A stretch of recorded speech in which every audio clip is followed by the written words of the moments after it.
Okay, guys, so the last thing that I want to kind of show you how to do with creating stuff in terms of work is how to reuse a post. So, like I mentioned in one of my previous videos, the teachers that I have on my class are all the other grade 3 teachers. Excuse me. So this is so that we can reuse each other's posts. So like I mentioned, if Caitlin has posted something and I want to just reuse it on here, then I am able to do so. So let's go have a look at the pandemoniums. Let's have a look at maybe, right, Devashni, for example, created this mathletics one and I want to repost it. This basically means that all the work will be the same. If we are doing a quiz, all of that will be the same, and it's really, really simple to do.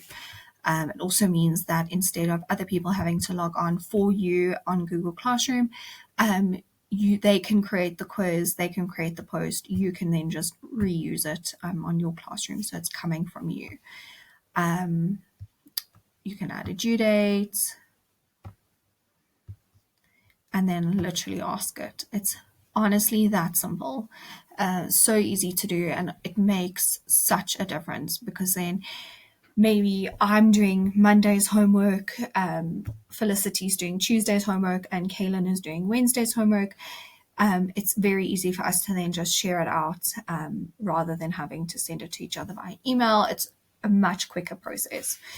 You can also reuse stuff on the stream. So I want to use reuse a post. Sorry. There we go. So those two little arrows together, that means reuse. So for example, let's go to my classroom from last year, and this is also going to connect on something else that I want to chat to you guys about. At the very beginning of the year, and this will be a little bit harder to do remotely, but I talk to my kids about Google Classroom rules. So I'm just going to reuse this post so that we can have a look at them. These are classroom rules that the kids and I came up with together.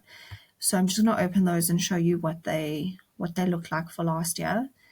Number 1, do not call your teachers by their names, by their first names.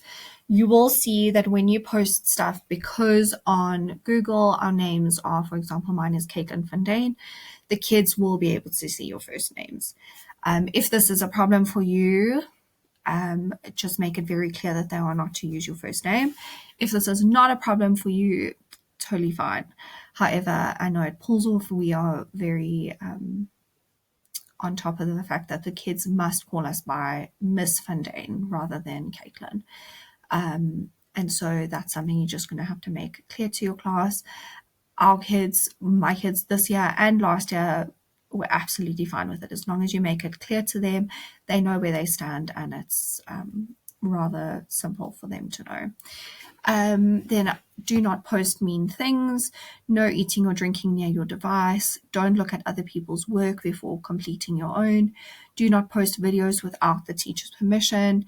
And do not edit or delete your friend's work. So the posting videos without permission, that was basically our way of making sure, like, if the kids found a really helpful video, they send it to us so we can just check it first before they post it. And then we give them the go-ahead, and they are more than welcome to post it then. This also just alleviates you having to go through a lot of extra stuff and trying to see if it's appropriate or not appropriate. And so that's really a helpful classroom rule to have. And then also, like this year, I don't have my rules posted for some reason, but this year we also just made it clear that this is not like a WhatsApp group. So we're not just chatting about random stuff. Here we're talking about work. Obviously, this is a little bit different now with everything that's going on. But that is just something that you need to set up with your kids about what are the rules around that. Okay, so that is the last of the things that I wanted to show you. There are some other stuff that I'm going to do other videos on, like adding kids and how to use Loom, but in terms of posting work and stuff, that is the last video. So please reach out if you have any questions, and I'll see you in the next video. Bye.